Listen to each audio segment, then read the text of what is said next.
Ladies and gentlemen, the vision of a sustainable future agriculture has brought us 10 students together. From the very beginning, we were driven by that common vision. And now, after 10 months of hard work, we can finally present our final prototype to you.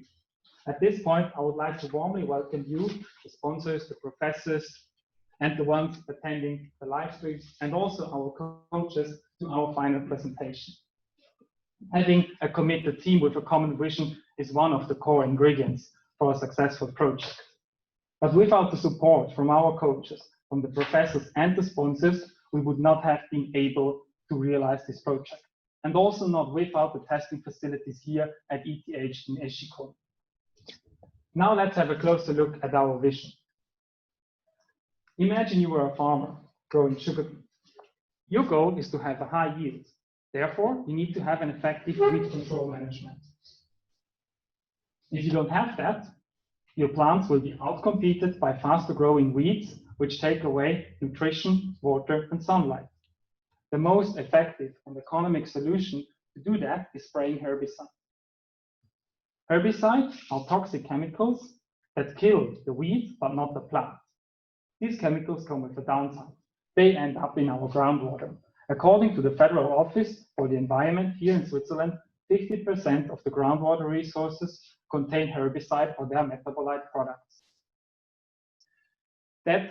Because of that, we have our vision to offer the farmer a sustainable solution, which does not rely on herbicide. That's why we have developed an autonomous weeding robot capable to mechanically remove the weed without using herbicide.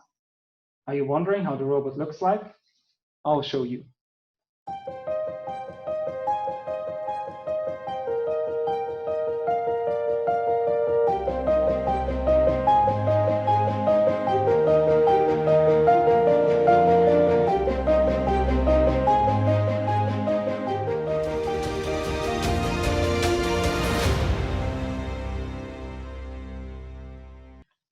What you can see here are our overall requirements divided up into 3 pillars. The first pillar is herbicide-free weeding, which is at the really core of our project because we want to tackle the herbicide overuse issue. Then the second pillar, named protect the crop, means that we do not want to damage the crop while driving through the field with our robots.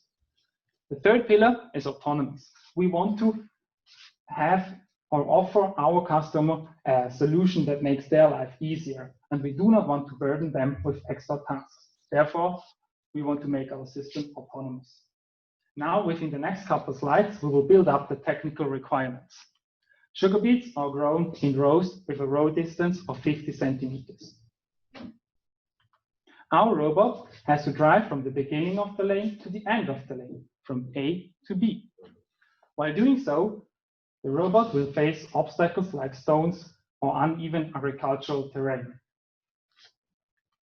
In order to not damage the crop, we defined a clearance zone centered around the plant with a width of 20 centimeters and a height of 25 centimeters. No part of the robot should enter this clearance zone.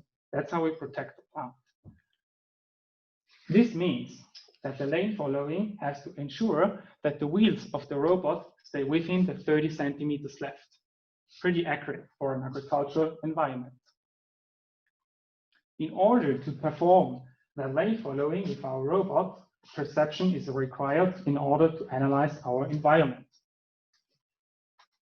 Furthermore, our robot has to pull a mechanical weeding tool, which requires a max force, pulling force of 1,000 Newton. With our farmers, we agreed on that we want to cover an area of 1 hectare per day. This results in a minimum driving speed of 0.2 meters per second.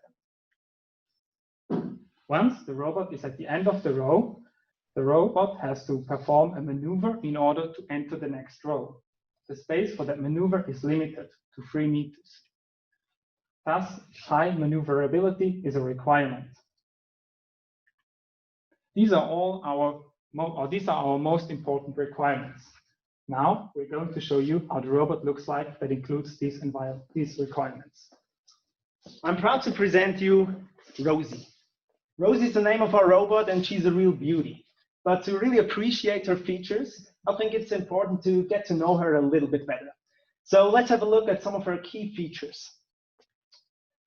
The core of Rosie is made up of a platform. This platform is made up of aluminum profiles. It connects all the different parts of Rosie, and it also allows new parts to be added to the system.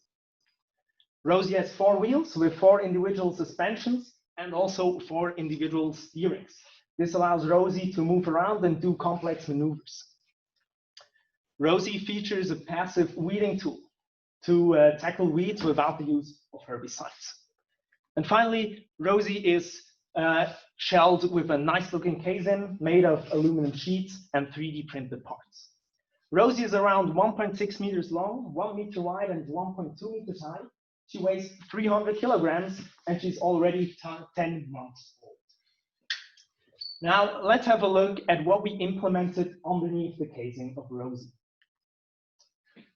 Rosie's locomotion concept consists of 4 individual motor suspension combinations. Each motor provides a power of 1.5 kilowatts. Together with the nice profile of the tires, this allows Rosie to move around in the rough agricultural terrain, and it allows Rosie to climb up hills with an inclination of up to 15 degrees. Each wheel can be turned by 180 degrees in both directions, powered by a motor that provides 70 Newton meters of torque. Each wheel has its own suspension, made of a bike rear spring and a linkage system. This allows a complete range of 16 centimeters, which means each wheel can move upwards by 9 centimeters and down by 7 centimeters. The whole locomotion concept proved to work reliable during our tests, and it ensured that all 4 wheels have ground contact at all times. To tackle the task of weed control, Rosie is equipped with a passive weeding tool. Passive weeding tool, it's called passive weeding tool because there's no actuation on the shears, and it only weeds in between the rows, which means between 2 lanes of crops and not directly around the crops. This passive weeding tool is mounted in the back of Rosie's rear wheels. It consists of an arrangement of so-called goosefoot shares. These goosefoot shares are widely used in agriculture and prove reliable for mechanical weeding. To ensure a constant working depth and also serving as overload protection, each goose feet is preloaded by a spring. This spring allows each goose feet to move up by 7 centimeters if the forces get too big. Therefore, the goose feet can move out of the ground completely if there is an obstacle in the way, for example, a stone in the soil. When turning at the end of the row or driving on the road, it is important that all goose feet can be lifted at the same time. This is provided by a linear motor in a 4-bar linkage concept. Since the linear motor has to be pretty small to fit into this 4-bar linkage system, and the linear motor has to be pretty strong to bear the forces on the goose feet, the motor we opted for is also pretty slow. In fact, it takes almost a minute to lift up the goose feet completely or to lower them, which increases the time we need at the end of a row to turn significantly. Now, I was talking about the passive tool, which takes care of the weeds in between the rows. We also implemented a tool that takes care of the weeds within the rows, so directly around the crops. Our idea was to implement an arm with a drill attached to the tip of it that precisely destroys those weeds. But at the end of the first semester, we realized that this arm wasn't a good solution because it was too slow for our requirements. And also we didn't have that much time at that moment, so we decided to reject this idea. Then at the start of the second semester, we realized that we might still have some time left, and we started to consider this arm once again. And once again, we realized it was not a good idea, so we had to reject it once again. And then we decided to come up with a completely new system and developed a completely different active tool. And yes, it was as annoying as it sounds right now. But this is just one part of many different parts of the system that had to be rejected after they had been considered and designed for such a long time. And even if it hurts sometimes to reject an idea that you've been working on really hard, it still is very important for the complete system. And it gave us the possibility to gain a lot of knowledge about the system, but we could also gain a lot of experience as engineers or as designers. This second tool is currently developed in a bachelor thesis, and it's currently in production. As I said, Rosie has a nice casing which protects her from sunlight and weather. The casing is made up of aluminum sheets and 3D printed parts. In each corner, there's a 3D printed part housing an emergency switch. Those 3D printed parts also connect all the metal sheets together. In the center of the robot, there's the electronics. To access those electronics, the roof of the casing can be removed. And there are also 2 side hatches that can be opened to access the inside of the robot. In the front and in the back of the robot, there's a lamellar structure made up of these 3D printed parts. Behind the structure, there's a diffuse acrylic plate that softens the light from the LEDs. Those LEDs don't only look good, they also serve as status signal of the robot. These lights can indicate different operation modes or error or status warnings. Rosie is also equipped with all the needed electronics to provide an autonomous operation. Rosie is powered by 2 batteries that each provide 5 kilowatt-hours of power. This allowed Rosie, or allowed us to test Rosie for a full day without needing to recharge the batteries. Various cameras are spread all over Rosie's casing and the platform and provide her with the needed information to provide an autonomous operation. In the center of Rosie, there lies the electronics box. The electronics box connects all electric components together, and it provides shelter and provides protection for the drives, the computers, and the cabling inside. It protects them from dust and water, and it is IP54 proof. Finally, Rosie also features an electric safety concept. It doesn't only consist of those emergency switches in the corner that you've seen already, but there's also a remote emergency switch that ensures the safety of the user at all times. Ultimately, of course, the safety of the user would already be ensured by the robot operating autonomously and the user being in contact with the robot very little. And this is the task of our software. But we didn't aim to make Rosie fully autonomous, we just wanted to enable her to be able to navigate autonomously within a field. So, before we go into detail concerning the software, let me show you the general structure and the different most important components, starting at the perception. So in order for Rosie to be able to navigate through the field, she needs to know where the rows are. And for this, we included the row tracking algorithm, which is, together with our state estimation, able to determine the position at the end of the row. Then, depending on the outputs of this perception, we will be in different driving modes. So if we are in row following mode, then we'll align the robot with the row. Or if the end of row is detected, the turn sequence will be initiated. This is all coordinated by Rosie's state machine. Then also, depending on the different operation modes, we will use different steering controllers. When we're following the row, we will use an Ackermann controller, and while turning, we use a more agile swerve steering controller. Then finally, there is also the hardware interface, which allows the motors to communicate and also to communicate with all other necessary parts. So the components you see now is everything Rosie needs to be able to operate autonomously, but it's also possible to steer her manually using a gamepad. So each of these components can be accessed with the gamepad. Now we will look at each component a bit more in depth, and we will start at the perception and follow the information flow. So in order for Rosie to drive along a road, she needs to know where it is, and she has 2 ways to do so. She can detect the row visually using her front camera, which is the one on top. But she can also predict where the row should be based on the previous knowledge from the detection. And she does this using her state estimation. The state estimation consists of visual inertial odometry coming from a tracking camera, which is the second camera that you see. And this information is then fused also with the wheel odometry to get a better state estimation. And the 2 values you get for the row, so the one coming from the detection and the one coming from this prediction using the state estimation, can be used to get a better overall estimate of the row position using the Kalman filter.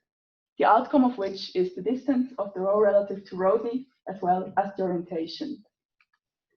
You can see how this works here in this GIF. So the green line is the detected line, or the detected row, and the blue line is where the state estimation predicts the row to be. And the red line is the row where, that Rosie will finally follow, which is the fusion of all of those estimates. And as you can see, the errors in the detection, which is about 70 to 90% accurate, depending on the conditions, can be balanced out using the second estimation. So now we know how Rosie moves along the line, but what happens when we approach the end of the row? So Rosie cannot only detect a line, she also checks continuously if we're approaching the end of row. And this is decided if the amount of green within the region of interest is higher than a certain threshold, which you can see now. So the end of row has been detected, and this means that Rosie will leave the field, turn 180 degrees, and then enter the next row to start reading again.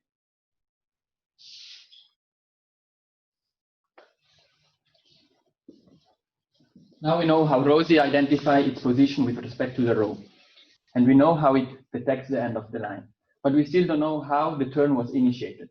And that's where the state machine comes into play. The state machine defines the states of the robot. It relies upon two different inputs, one coming from the joystick, which is the user-machine interface, with which the user can control and operate the robot, and the second from the visual sensor, which Anna previously introduced. The state machine, based on these inputs, decides upon three different modes. One is the manual mode, in which the user can control and drive the robot. The second is the turn, which is initiated at the end of the row. And the third is the in-field navigation, which is a simple row following. So now we know what the robot does as next, but we still don't know how it does it. And that's where controllers come into play. The first controller that we look at is the planner. The planner defines the 2D motion of the robot page in order to properly follow the row. We implemented a pure pursuit algorithm. Now let me take, for illustration, exaggerated example. From the row tracking algorithm, we get the position and orientation of the robot with respect to the row.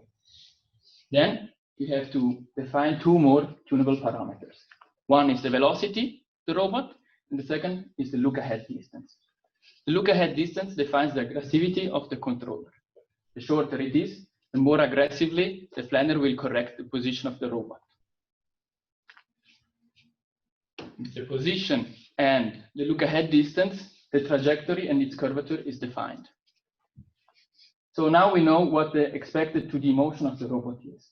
But we still need to know how each actuator has to move in order to achieve this motion. That's where the steering controller comes into play. The steering controller transforms a twist command into a reference for each actuator. The first steering controller we implemented is the Ackermann controller. This is a car-like controller, which is very intuitive for driving manually, and is also used in the field because it pulls the geese feed sweepers along the x-axis of the robot.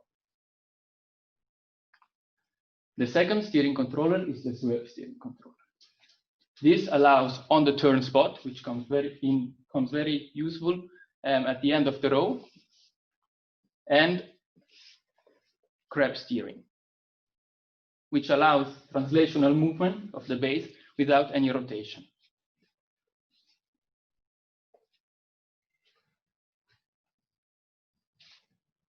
As every controller, the steering controller has to be updated, and that's the job of the hardware interface. The hardware interface updates the steering controller by reading the reference values and giving back the actual states to the steering controller. It also reads and sends data to and from the actuators and drives of the motor, to the sensors, and to the batteries. To properly track the reference velocities of each actuator, low-level controllers were implemented under the form of PID-like controller and cascaded controllers. In the end, the hardware interface is, as the name already implies, the interface to all peripheral hardware devices of Rosie. So now that we've seen how each and every software component works with each other and how they interact, there is one last component, crop detection, which I would like to mention, as it is sort of part of the project, but also part of the bachelor thesis. Now, with crop detection, we have two goals. The first one being to try to distinguish crops from weeds. And as soon as we identified the crops from the weeds, then we want to find the crop centroid location. Now, fortunately, we were able to borrow a camera module called Aquila, which you can see here. This is mounted in the front of Rosie and does the segmentation for us. So it reliably distinguishes crops from weeds, and so that job is done. Then for the second goal, we did centroid extraction, where we created a crop map, where each of the identified crop is tracked in the map and also differentiated from one crop to another. And that's being done by a clustering algorithm. Now, you can also see that by the different visualizations or different shades of green. In red, you can see the weeds, and in blue, you can see the data noise. And for the center points, you can see the marked X's, where the prediction has made its decision. Now, this gives a nice overview, this gives a nice platform for future endeavors of Rowesys, and I'd like to touch on a couple of those at the moment real quickly, namely the bachelor thesis. The first two focus on the development as well as the integration and control of an active weeding tool. This relies on crop detection in order to know where to manipulate weeds without damaging the crops.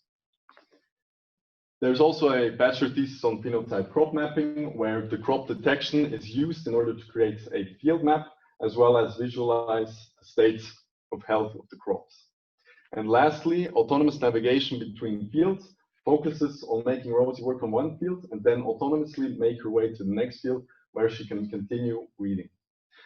This sums up all of the software as well as the outlook. Now we're going to head on with the review. Let's have a look at our budget. We have spent money of 54K, and we have received sponsored parts worth 66K. This results in a total value of our robot of 120,000 Swiss francs. We have spent most of the money on the casing, the electronics, excluding the batteries, which are listed separately here, and then also motors. Now let's review some of the most important requirements and how we have met them. One of the core requirements was to perform herbicide-free weeding. It was mentioned that we are able to perform the herbicide-free weeding between two rows with the goose feeds, but in the rows, we are still developing the active tool. And then we also need a traction force of 1000 Newton, which is required to pull the goose feeds through the ground when the ground is really compact. We were not able to pull the goose feeds through the ground when the soil was really compact, but we were able to pull the goose feeds through the ground when it was rather loose and not so compact. The driving speed of 0.2 meters could be met by following the rows. However, the lane following algorithm needs to become more precise in order that no part of the robot enters the clearance zone, because we have damaged plants while we were on the field following the row. And then the end of the row turn with swerve steering was possible to perform within these 3 meters available. Now we have come to an end, and I would like to end this presentation with a video that gives you a brief insight into our daily life during our focus project.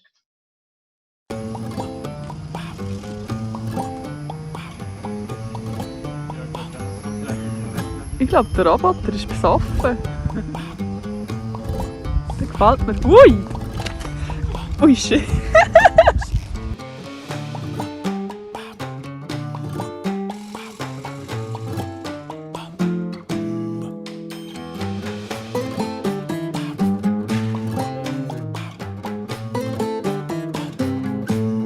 I'm ready. Let's go weeding.